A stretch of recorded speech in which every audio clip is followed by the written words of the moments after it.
मंदिर में जाकर के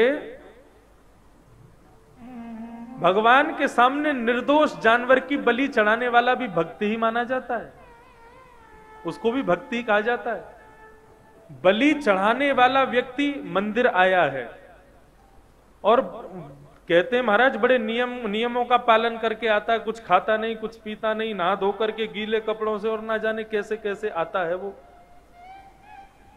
अपनी मनोकामना की पूर्ति के लिए भगवान के आगे आके बलि चढ़ा देता है बकरे की। वो तो भक्त है, लेकिन उसकी भक्ति में ज्ञान नहीं है, इसलिए वो बकरे की बलि चढ़ा रहा है। अब देखो बलि कैसे चढ़ाई जाती है भगवान को हम बताते हैं, फिर उस हिसाब से आप बलि चढ़ाना।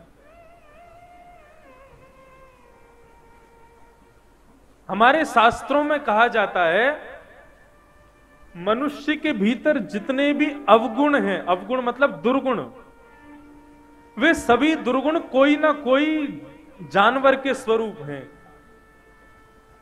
जैसे कि पहला दुर्गुण अहंकार, अहंकार करना, पूरे दिन मेरा घर, मेरा मकान, मेरी दुकान, मेरा बेटा ऐसा, मेरी बेटी ऐसी, मेरी पत्नी ऐसी, मेरा घर ऐसा, मेरा व्यापार ऐसा, ये पूरे दिन मेरा मेरा मेरा मेरा मेरा मेरा करने वाला कौन कहा जाता है? मैं कौन करता है? बकरा करता है। वो पूरे दिन मैं करता रहा, कभी तू नहीं करता, हमेशा मैं करता है, इसलिए उसको अहंकार माना जाता है। मैं जब मनुष्य भी करता है तो वो भी बकरा है। क्या करे?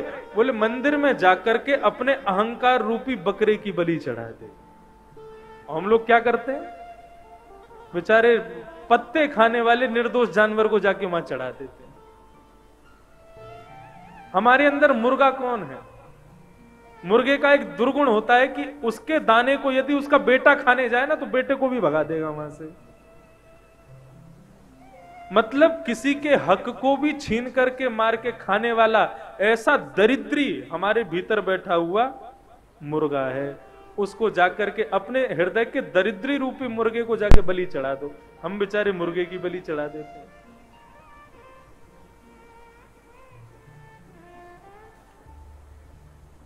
कथा सुन रहे हैं 4 घंटे और कथा में बताया जा रहा है क्या करना चाहिए क्या नहीं करना चाहिए, सब सुनने के बाद भी गलत काम करते हैं। ऐसे ही जड़ बुद्धि को भैंसा कहा जाता है।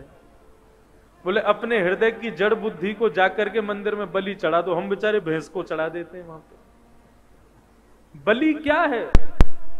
अपने दुर्गुणों को भगवान के चरणों में अर्पित कर देना, उसको बलि कहा जाता है।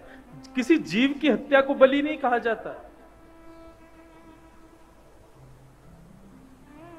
अब उसकी बलि की प्रथा लंबी बहुत है। बलि की प्रथा में यह भाव है कि हमने किसी बकरे को पकड़ा। अब थोड़ा सा बता देता हूं मैं, जब आप कभी देखो तो किसी को समझाने का प्रयास करना। बकरे को पकड़ करके ले जाओ और मंदिर में जाकर के श्रीमद् भागवत कहती केवल आलभनम, उसका केवल स्पर्श करो। स्पर्श करके देवी देवता को दिखा दो, हे प्रभु मैं इस बकरे की बलि चढ़ाता हूं, मतलब अपने हृदय के अहंकार की बलि चढ़ाता हूं। फिर बकरे को बढ़िया पूरी सब्जी खिला के उसका तिलक विलक करके जंगल में छोड़ दो, हो गई बलि। ये है बलि। उसको काट देना, चढ़ा देना, वो बलि नहीं है। तो भक्ति तो है, लेकिन ज्ञान के बिना यदि भक्ति आएगी तो मनुष्य भक्ति के द्वारा भी पाप करेगा। मां तब तक खुश नहीं होगी जब तक उसके बेटे खुश नहीं होंगे। हमारे भीतर जो भक्ति है वो तब तक प्रसन्न नहीं होगी जब तक ज्ञान और वैराग्य हमारे भीतर नहीं आएंगे। उनको लाना ही पड़ेगा।